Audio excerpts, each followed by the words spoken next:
আমাদের দেশে বিভিন্নভাবে বিভিন্ন ধরনের অ্যাক্সিডেন্ট ঘটতেছে, যেটা একেবারেই অনাকাঙ্ক্ষিত, এটা আমরা আশা করি না। গত পরশু দিনের যে ঘটনা ঘটেছে দৌলতদিয়া ফেরিঘাটে, যেটা একটা অদক্ষতা ও অযোগ্যতার পরিচয় দেওয়া হয়েছে। হেল্পার কখনো ড্রাইভারিং করতে পারে না, একজন সাধারণ শ্রমিক কখনো ইঞ্জিনিয়ারের কাজ করতে পারে না, একজন ডে লেবার কখনো একজন অফিসারের কাজ করতে পারে না, একজন সাধারণ মানুষ কখনো একজন আলেমের যোগ্যতা হিসেবে সেরকম কাজ করতে পারে না।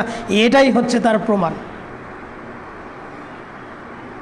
যদিও রাসূলুল্লাহ সাল্লাল্লাহু আলাইহি সাল্লাম উল্লেখ করেছেন, কোনো মানুষ যদি, কোনো ব্যক্তি যদি আগুনে পড়ে মৃত্যুবরণ করে, কোনো মানুষ যদি পানিতে ডুবে মৃত্যুবরণ করে, কোনো মানুষ যদি অ্যাক্সিডেন্টের মাধ্যমে মৃত্যুবরণ করে, আল্লাহ রাসূল সাল্লাল্লাহু আলাইহি সাল্লাম সহিহুল বুখারী এবং মুসলিমের মধ্যে উল্লেখ করেছেন, ওই ব্যক্তিগুলো শহীদি মর্যাদা লাভ করে। সুবহানাল্লাহি ওয়া বিহামদিহি। এটা ভিন্ন কথা, কিন্তু আমরা এটা কিছুতেই এরকম